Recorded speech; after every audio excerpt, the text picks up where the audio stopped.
On today's show, who are this week's top performers? A look at the Rinkside Roundup on today's episode of Locked On NHL Prospects.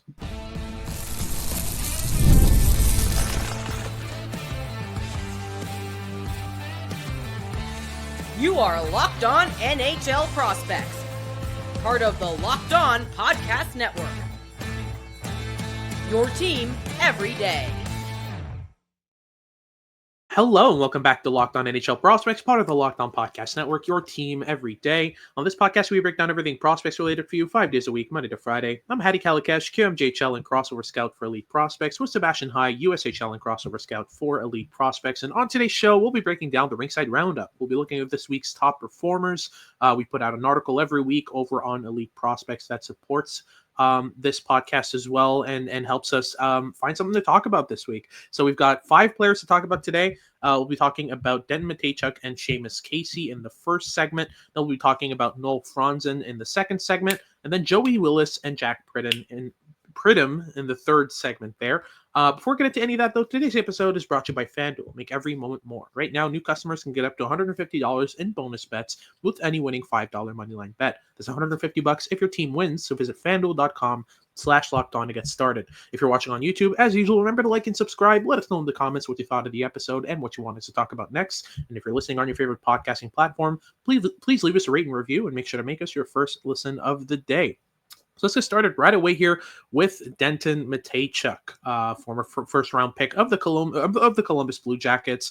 That was a draft with a lot of defensemen, right? I mean, there was a couple of defensemen that were picked in that high end of that first round. And Mateychuk has been developing slowly but surely, but very, very well. Talk us through his past week and what has made him dominate the AHL so far. Yeah, so Mateychuk's had a very smooth transition to professional hockey. This past week, he played 2 games for the Cleveland Monsters, and in there he scored 2 assists, but it was less the point totals and more the all-around 200-foot play that really impressed me in his play this week.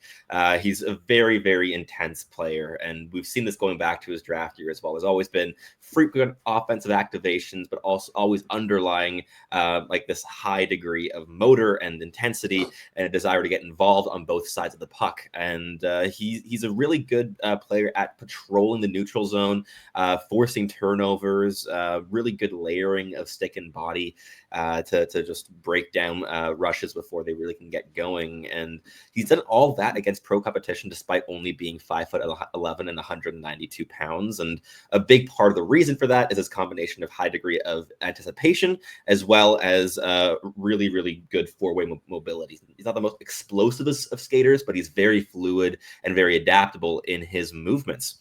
So far this season, he's played 17 games in Cleveland, and he scored 6 goals and 18 points, which is tops for all AHL defensemen this season. That's 10th among all AHLers in points, period.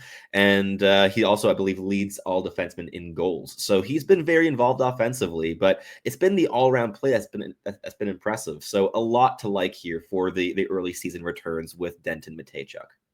Yeah, absolutely. And, you look at the profile, we're talking about a 5'11", 195-pound defenseman. He's a puck mover, a left shot, was drafted 12th overall in the 2022 NHL draft. And you look back at the 2022 NHL draft, and like I said, lots of defensemen picked. You had Simon Nemec, David JIRICEK, Pavel Mintyukov went above him as well. So it was a good crop of defensemen that were all picked in kind of the same range. And depending on who you ask, Mateychuk was anywhere between, I saw him as high as 5 on one ranking. I saw him as low as 25 on another. People were very kind of, they were kind of split on him among the public scouting sphere for sure. But the Blue Jackets selected him, picked him up at 12th overall, and so far his development's been great. I mean, since this draft year, he captained the Moose Jaw Warriors in his draft +1, scored 65 points in 63 games. The year after that, again, the captain of the Moose Jaw Warriors, 75 points in 52 games last year. And now this season, it's made a jump to the AHL and is above a point per game as a defenseman, as a rookie AHL defenseman. And he's been doing great. I mean, the goals are there. He's not kind of exclusively relying on assists to produce. He's got 6 goals in 17 games. He's a definite play driver. there's a lot to like about Mateychuk's profile, but what I've always liked is just how daring he is. He doesn't care what's in front of him. He's jumping up in plays. He's activating all the time. He's retrieving his own dump-ins. Like he's a very daring player, and him and Pavel Mintyukov were actually quite similar profiles in their draft year, right? Yeah, they were. I think slight differences, perhaps, are that like Mintyukov has always been a lot more like physically dominant as a player than Mateychuk has been, and Mateychuk was a lot more of a frequent activator in his draft year. But in terms of the underlying intelligence, anticipation, skill with the puck on their stick, intelligence on both sides of the puck, definitely have always been links between the two players. And I believe I actually ranked Mateychuk over Mintyukov in his draft year, which I think even as soon as like 1 year post-draft would have been swapped around, because Mintyukov's progression has just been fantastic ever since he was picked by the Anaheim Ducks. But I still have loved how Mateychuk has evolved as a player. I mean, he was the captain of the Moose Jaw Warriors for a couple seasons. He was leading their forecheck multiple times a game. Very interesting defenseman who doesn't just restrict himself to what you expect defensemen to do.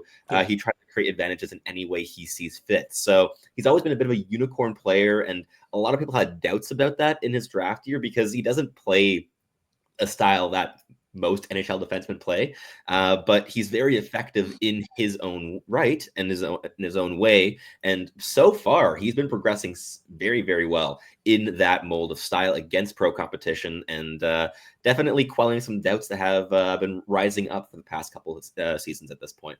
Absolutely. So, I mean, we might as well dedicate this whole first segment to Denton Mateychuk. Yeah. There's a lot to talk about here.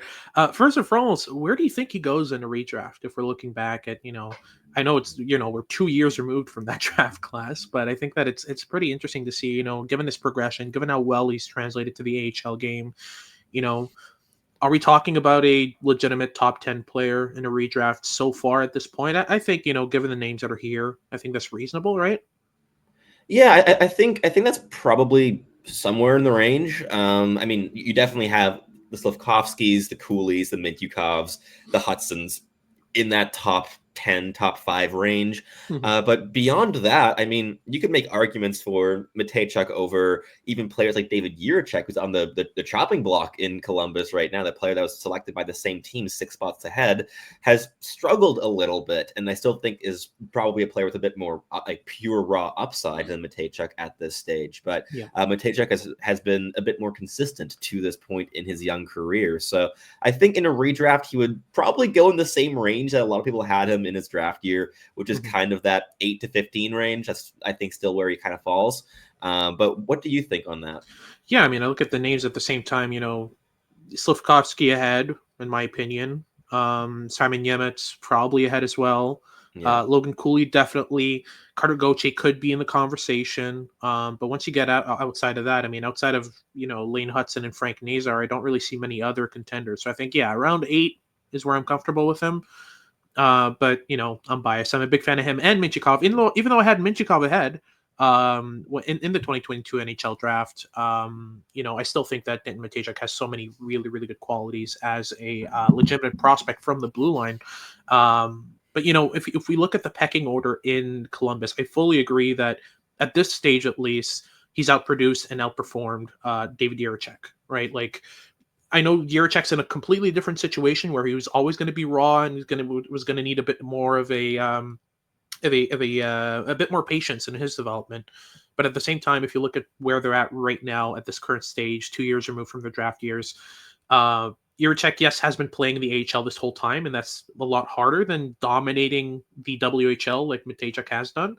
But the progression of Mateychuk's game has also has outclassed David JIRICEK's in the last 2 years, right?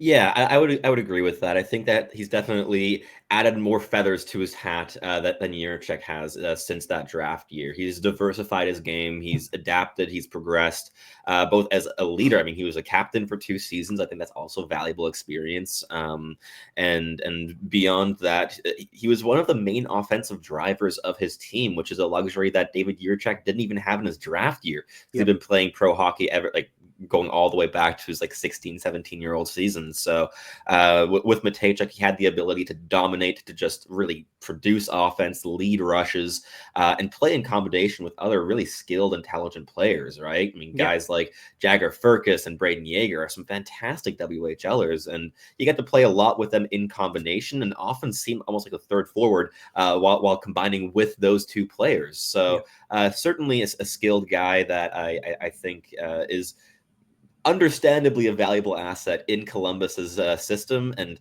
probably won't need more than a year and a half to become a really productive NHL piece too. Absolutely. That wraps things up for our first segment. We'll get into our second segment here, where we talk about Seamus Casey and Noel Fransén, two more defensemen who have been producing really well this past week. We'll get into that in a second, but just before, a quick word from our sponsors here at Locked On NHL Prospects.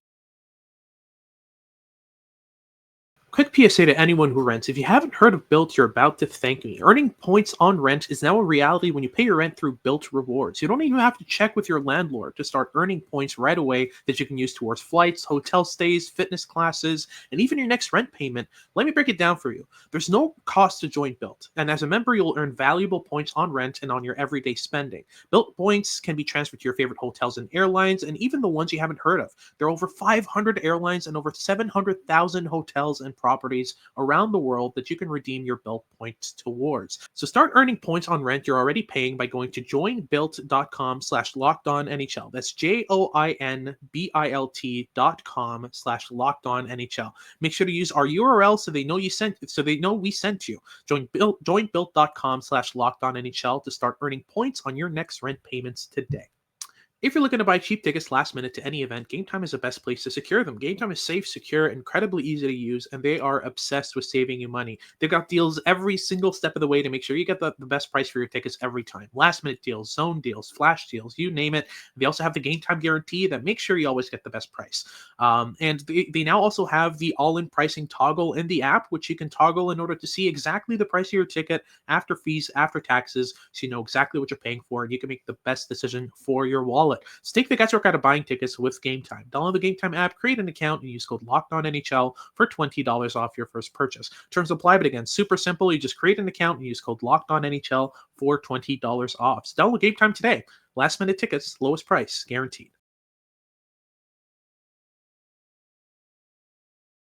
Alrighty, so moving on to our second segment, we've got two more defensemen to talk about. First and foremost, we have Seamus Casey of the New Jersey Devils, their second-round pick from that same 2022 NHL draft. And we'll get to Noel Fransén, a pick of who else but the Carolina Hurricanes, also a defenseman. So we've got some great prospects to talk about here. But let's start with Casey. Now, he actually started the season in the NHL.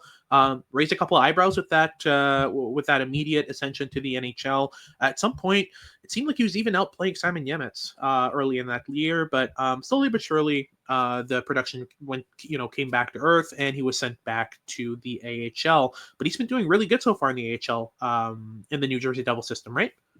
He really has been. And I mean, that early season start, through 8 games, he had 3 goals and 4 points. Like, that was a blistering beginning to an NHL career for Seamus Casey. And since being sent down, he has put up a very casual 13 points in 11 games in the AHL. It's been a very comfortable adaptation to still producing offense at the pro level. He's one of just 5 AHL defensemen who've played like more than like 3 games to be over a point a game scoring rate so far this season. The others are, of course, Denton Mateychuk, Logan Mayuzin there as well. So he's very much in that top bracket of offensive producers from the blue line, and also part of that like kind of youth revolution in the AHL among offensive defensemen. And he's been excellent. I think comparing him with Mateychuk, there's definitely a bit more of a stark offensive lean with Seamus Casey, where Mateychuk is probably at this point a lot more refined in his own end and in neutralizing rushes against, and Seamus Casey still has a bit more learning to do on that front. So yeah, I wouldn't be shocked if he's given a full season in the AHL to just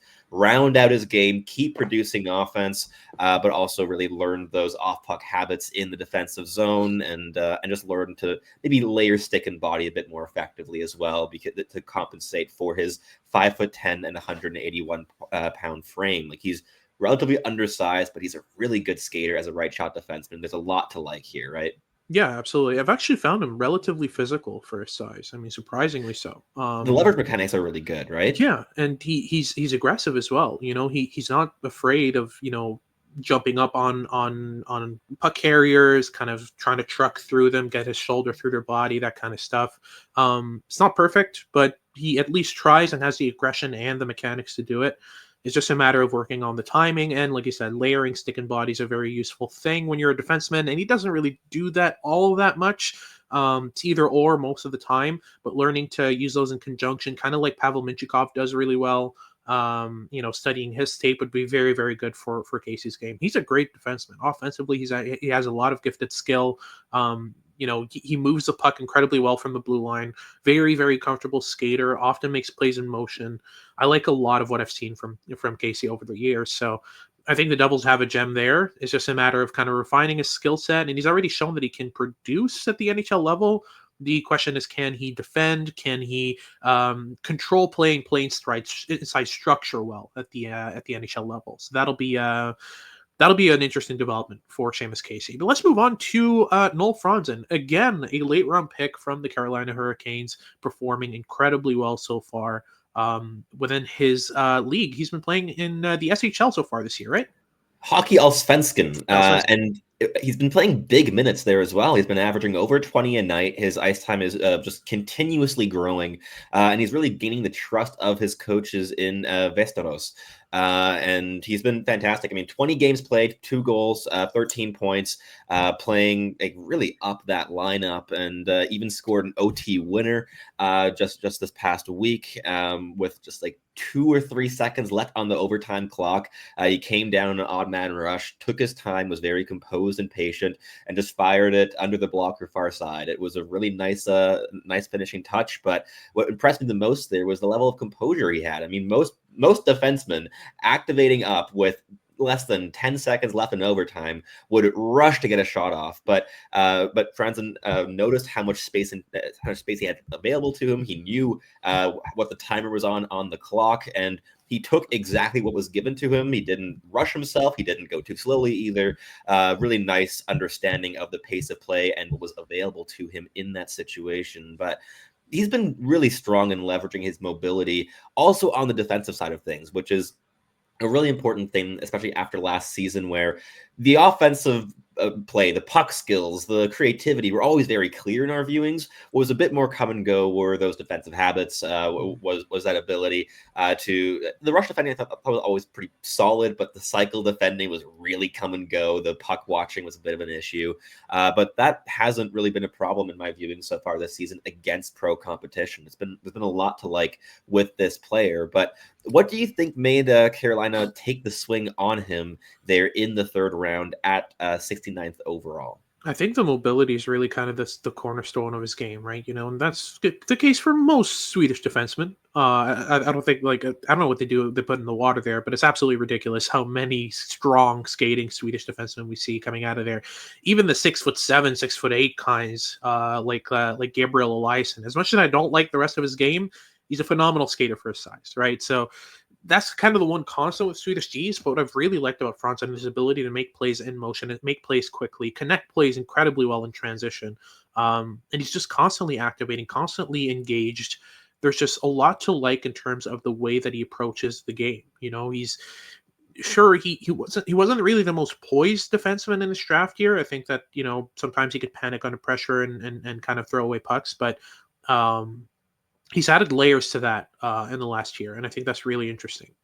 Overall, the Canes, again, doing really good work by trusting public scouting. Just it seems like they know the guys that the public sphere is higher on than the rest, and they take bets on those guys because they've seen that a lot of the times these guys work out pretty well. Noel Fransén is no exception to the rule, and 69th overall pick. That's nice value on that end. So I think that, they're doing great on that end. And yeah, I mean, 13 points so far in the Allsvenskan as a defenseman. It's not an easy feat, right? I'm not sure what the similarities are in production between, Noel Fransén and other D+1s having played in the Allsvenskan among defensemen, but I'm sure the list isn't immense and populated, right? Yeah, not overly immense. I think like one comparable that would jump to mind in terms of production would be Matthias Norlinder in his D+1 season. A bit of a different player too, in terms of also had that, of course, high degree of mobility, but there's always some question marks around the defensive understanding in his game.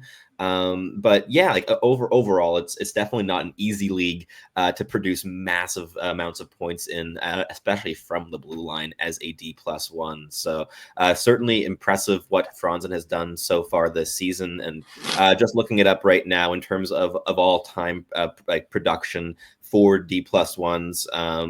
Noel Fransén is already just 20 games into his D+1 season at 9th all-time per season for defenseman scoring. And if you bump that up to points per game and do not list the ones that have only played like 4 or 5 games, he's already at number 1 at 0.65 points per game, which is just a smidgen above where Oliver Ekman-Larsson fell in his D+1 season. So not poor company whatsoever. Absolutely. But that wraps things up for our second segment. We'll get into our third segment here where we talk about Joey Willis and Jack Pridham. We'll talk about a couple of OHL prospects in just a sec, but just before, a quick word from our sponsors at FanDuel. Get ready to tackle the NFL action with FanDuel, America's #1 sportsbook. Because right now, new customers can bet $5 and get $150 in bonus bets if you win. The FanDuel Sportsbook app gives you everything you need to place live bets on the NFL all in one place. So when you're in the middle of a game, you can check out the latest stats, view live play-by-play, and so much more on the exact same page where you place your bets. Whether you want to take those swings on American football or European football, the choice really is yours. Or perhaps you prefer tennis or golf, or maybe hockey is your favorite sport. If you're listening to this podcast, I think there's a decent chance that that is the case. Whatever it is, FanDuel has something to offer every kind of sports fan. Just visit FanDuel.com to join today. You'll get started with $150 in bonus bets if you win your first $5 bet. That is at FanDuel.com. Never waste a hunch and make every moment more with FanDuel, an official sportsbook partner of the NFL. Alrighty, so let's close things off here in our final segment with a quick talk about Joey Willis and Jack Pridham, the two other top performers from this past week on our Rinkside Roundup. And let's start with Joey Willis, who's been, absolutely on fire next to Michael Misa with the Saginaw Spirit. I think it was at 13 goals in his last 5 games, if I remember correctly, something like that. Yeah, it was like this past week. He scored 4 goals and 7 points in 2 games, and that represented a pretty big drop in goal scoring pace because the previous 3 games he'd been averaging 3 goals a game rather than just 2. So he has been on fire, and he's scoring in a variety of ways too, which is super exciting. Not only is he scoring the gritty goals at the net front, this has always been a very high motor player that gets to the dirtier areas where it's a bit less fun to spend time, especially as an undersized player. But Willis has never really been averse to that whatsoever. But he even scored like in his hat trick against the London Knights this past week. His first goal was an absolute beauty. It was a missile of a shot on a one-timer right off of an offensive zone face-off win. He was starting on like it was left circle face-off. He was on the left side, skated around after the one draw, skating backwards, one-timer in motion, shelved it. It was gorgeous. The shooting skill has certainly taken a step since his draft year, which is very nice to see. But everything in his game continues to just be very likable. This is a very intense, engaged player who will never leave you wanting on the defensive side of the puck. His work rate's always very high. He's very intelligent and very adaptable. He can play as a line driver on the second line in the OHL, or he can be an elite level complementary piece, which he has been alongside Michael Misa. Absolutely. And 20 games into this season, he's already scored the most goals in a single season that he has so far in his career. So in 68 games in his draft -1, he scored 15 goals. In 66 games in his draft year, he scored 14 goals. And now so far through 20 games, he's got 16 goals playing next to Michael Misa on the Saginaw. And he scored 13 in his last, 5 games? Yeah. Considering he scored 14 last season? Yeah. That's a step up in goal scoring ability, wouldn't you say? It's absolutely ridiculous. I think he's basically taken over Owen Beck's role in that lineup. And he's been producing really, really, really well. What I've always liked about Joey Willis is, yes, the defensive ability, but also the maturity in his game. He was a player I thought was going to be a top 3-round pick. He ended up at 114th overall as a 4th-rounder. I think that was a decent steal for the Nashville Predators. And in a recent organizational prospect rankings that we did over the summer, we started realizing how absolutely deep the Nashville Predators prospect pool is. It is surprisingly deep. You start off and you're like, okay, that's their top prospect. I mean, if some teams have better, then you go down the lineup, it's like 12 guys in the same tier. Yeah, like it's absurd how deep that prospect pool is, and Willis is just another name in that pool. In terms of projection, where do you think he ends up? I mean, I see your run-of-the-mill third-line center with intensity, with goal-scoring skill. Do you kind of see the same? Yeah, I think a third line piece. He can play. He's adaptable. He can play on the wing or down the middle. But he could also chip in up the lineup in case of injuries. He's useful on special teams in both situations, like whether it's a second power play unit, as a facilitator, and as we're seeing slowly this season, also a potential finisher. But also on the PK, because he is so intense, he is so mature and intelligent. He's able to not just apply pressure, but apply pressure intelligently without compromising his position or the defensive structure on the penalty kill. So a lot of different types of upside for this player, and I think he'll be a very useful bottom 6 piece in the NHL.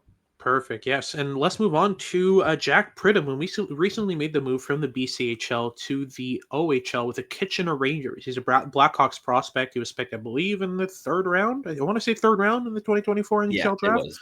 Yeah. And his kind of trademark has always been high-end north-south speed and forechecking skill. He's a decently big body and he uses it fairly well. He's one of those guys who I saw last year in the BCHL and thought, this is one of the only guys I can look at and go, this is a prospect who's worth a pick. There were another couple of names, but for me, Jack Pridham was the main one out of the BCHL to get drafted. And I believe he was also the first BCHL drafted at 92nd overall. Yeah. Overall in his game this past week, he scored 3 goals, 1 assist for 4 points, did decently well. But how do you find, I think his transition to the OHL, I think the OHL fits better for its style than the BCHL did, right? It does, and I think a lot of that comes down to what Pridham likes to do offensively and in transition specifically is to leverage his speed through give-and-go play. And that was something that he was struggling a little bit more with in the BCHL because he wasn't surrounded by necessarily the paciest thinkers of the game, and they couldn't. His teammates couldn't always keep up with his ideas at high pace, and that is just shifted entirely now that he's been with Kitchener. I mean, there's been a couple sequences even combining with 2025 draft eligible Cameron Reed, give and go plays in the defensive zone, in the neutral zone, opening up the ice, and he just starts sprinting up. And once he's gone, you do not catch Jack Pridham. He really is a very speedy player, and that combination play with his teammates, the link up, is certainly something that I think is allowing his game to blossom a lot more, because this isn't a player that even in the BCHL would dangle through entire defensive structures to score goals. He would need players to pull defenses out of position, use his speed to go the other way, find those gaps, and that wasn't always easy or predictable at the BCHL level like it is in the OHL. For sure. I think the other interesting part of that is he went to St. Andrews College in his draft -2 and his draft -1, which is a very, very good program. That is, especially for underage players, the 15, 16-year-olds playing in that program, they have a good track record of developing players. So I always look at that when it comes to prospects. Where did they develop? Where did they learn? Where their play kind of came together. And I think that's a key part of Pridham's game, because he's exactly what they teach. Play fast, play hard, win your battles, get off the boards, go to the net. We've seen that from I'm blanking out, Dean Letourneau. My goodness, in the past draft, that's what got him into the 1st round. Really, really good prospect. I'm a fan of his game. That wraps things up for today's show. Thank you very much for tuning in. If you're watching on YouTube, remember to like and subscribe. Let us know in the comments what you thought of the episode. And if you're listening on your favorite podcasting platform, please leave us a rate and review and make sure to make us your first listen of the day. For your second listen of the day, remember to check out Locked On Sports Today. They've got all your news and updates of what's going on around sports. And remember to check out our next episodes as we finish off for November and head into December. This has been Hattie Kalikesh with Sebastian High, and we hope you tune in next time.